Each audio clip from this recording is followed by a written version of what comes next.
चलो आपको सीधे इंदौर लिए चलेंगे। CM doctor Mohan Yadav symbiosis विश्वविद्यालय के दीक्षांत समारोह में शामिल हुए। तस्वीरें आप देख पा रहे हैं। Pro Chancellor ma'am to kindly declare the convocation open. I declare the convocation open.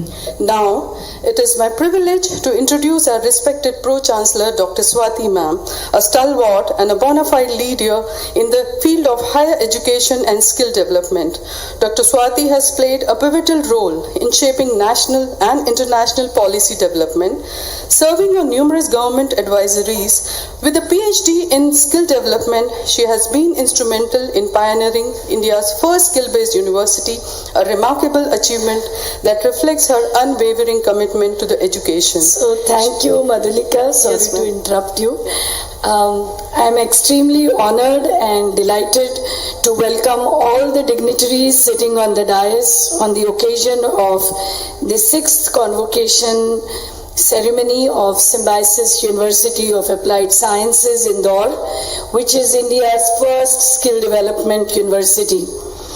आज का ये समारोह हमारे विश्वविद्यालय के इतिहास में एक खास स्थान रखता है, क्योंकि हमारे बीच एक युवा प्रेरणादायक व्यक्तित्व हमारे माननीय मुख्यमंत्री Madhya Pradesh.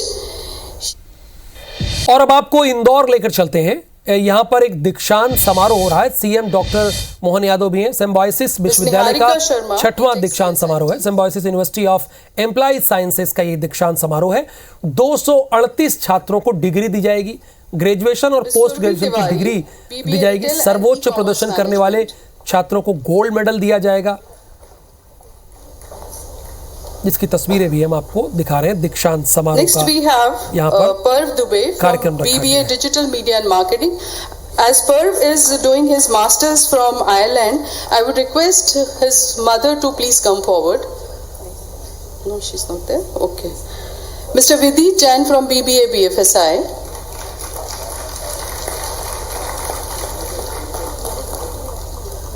Mr. Sarthak Patil from BCom Honors.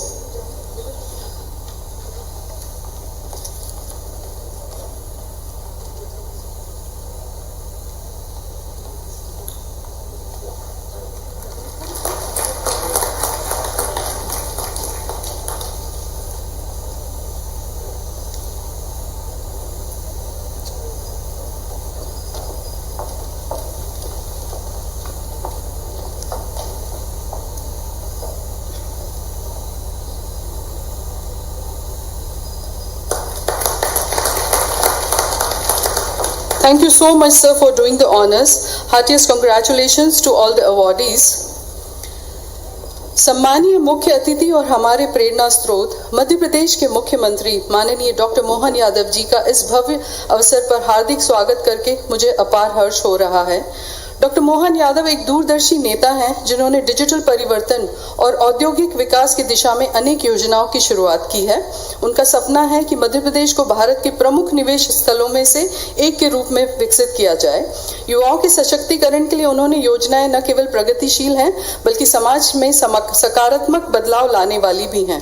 उनकी शैक्षिक उपलब्धियां भी उतनी ही प्रेरणादायक हैं।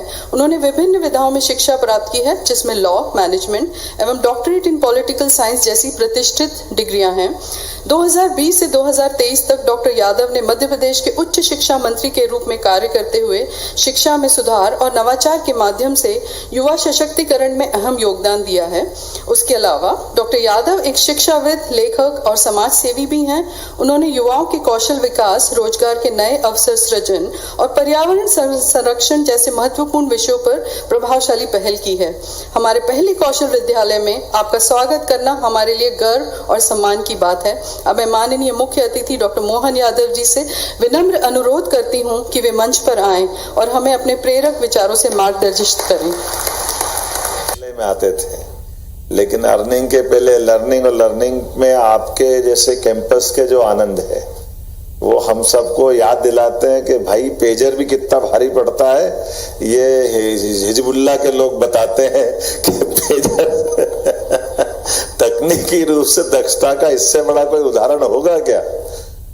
कहाँ उनने कब अपने मोबाइल छुड़वाए और किसकी दुनिया। ये इजराइल जैसा देश ने तकनीकी दक्षता का जो समय के साथ उदाहरण प्रस्तुत किया है, जोरदार होनहार इजराइल जैसे छोटे से देश के हम तो आज बड़ी मुश्किल में पड़ जाएंगे किसी एक के लिए अभिनंदन करने में।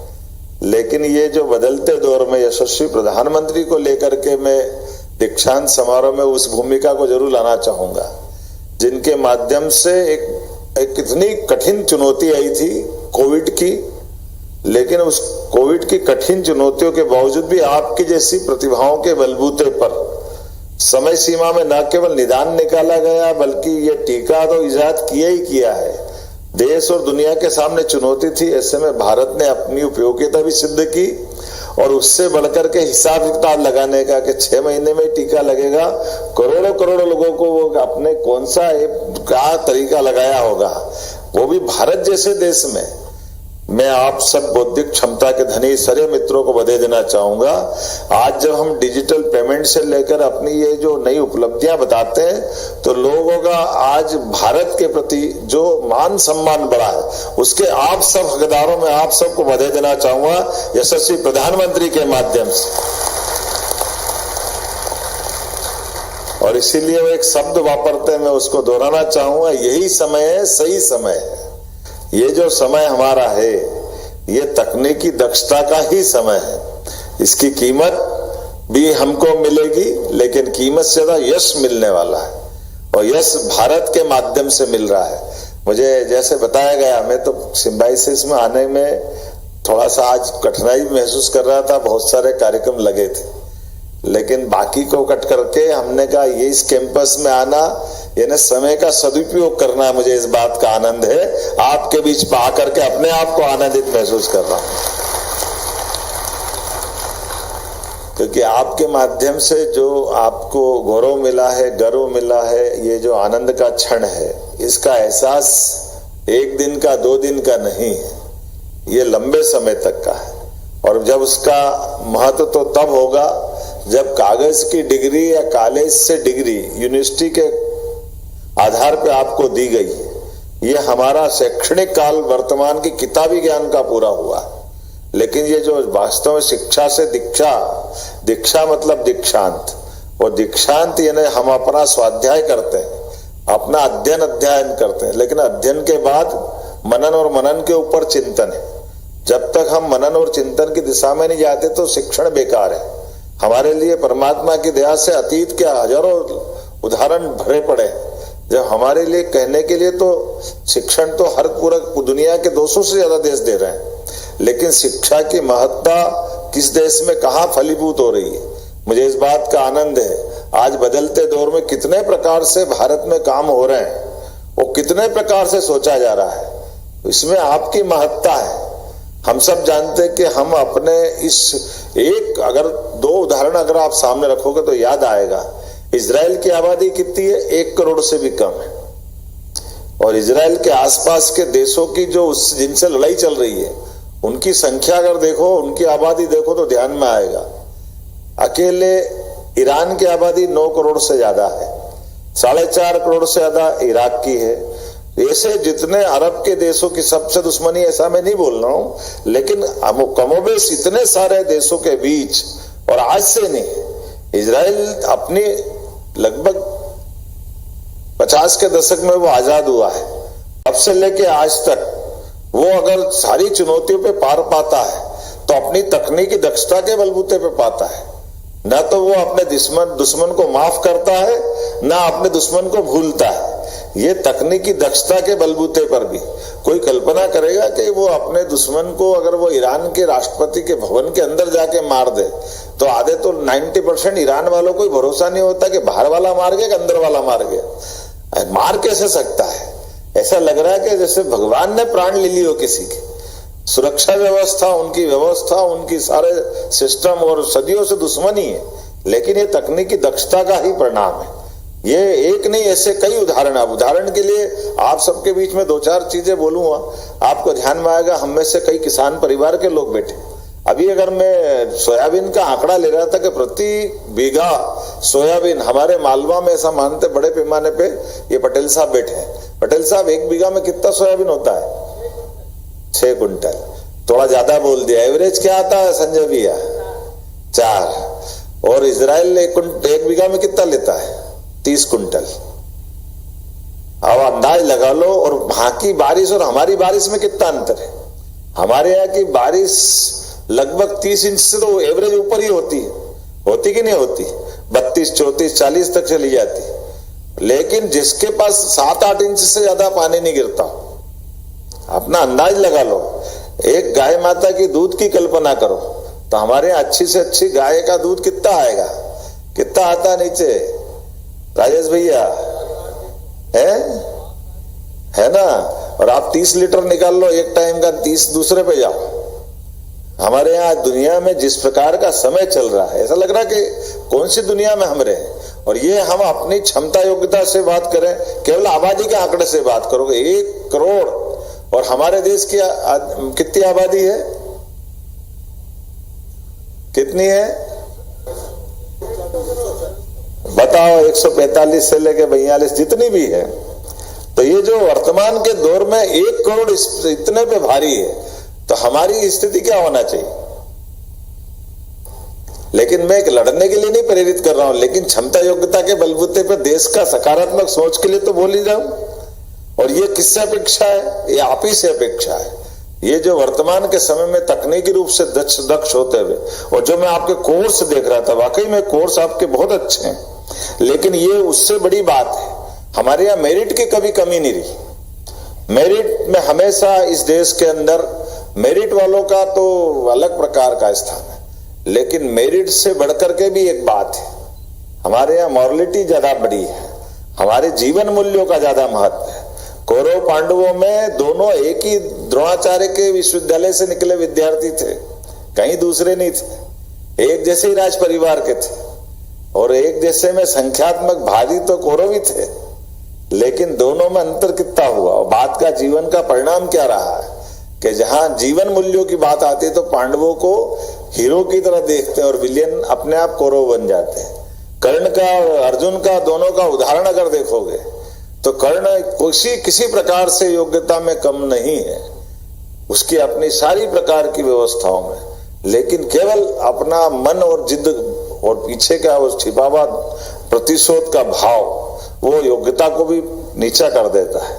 और वो परिणाम एक बार नहीं, और उसके सामने हमने सबने देखा है ऐसे उदाहरण, एक नहीं कई सारे उदाहरण हमारे हर काल हर युग में। राम रावण के समय में क्या हुआ है? राम जी और रावण के समय में भी वही स्थिति है। रावण किसी प्रकार से योग्यता में कम नहीं, और तो और उसके तो कई मामले हैं जो आज भी उल्लेखनीय है। रावण के कोई अकेला धनी हो सकता है ऐसा नहीं, मेरे अपनी लंका का हर व्यक्ति का घर सोने का होना चाहिए। अभी तो कितना घोर आश्चर्य की बात है, धन संपदा वैभव, उसका अपना परिवार की निष्ठा भी ऐसे कि पूरा परिवार कुर्बान हो गया, ये भी भाग्य की बात है। कोई खानदान में, और मान के चलो कि ऐसा कोई लोग तो कहते हैं, जानने वाले जानते हैं कि 10 सुख होते हैं मनुष्य के जीवन में, जिसका पहला सुख निरोगी काया से लगा करके उसकी अपनी सारे सुखों की गणना करो। दुनिया में आज तक जितने लोग हुए या जितने होने वाले हैं, ऐसे में 10 के 10 सुख मिलने में अगर किसी को मिले तो वो एकमात्र रावण है, उसके अलावा किसी को 10 सुख नहीं मिले। लेकिन जो दूसरी कमजोर पक्ष था वो आपके सबके सामने बताया।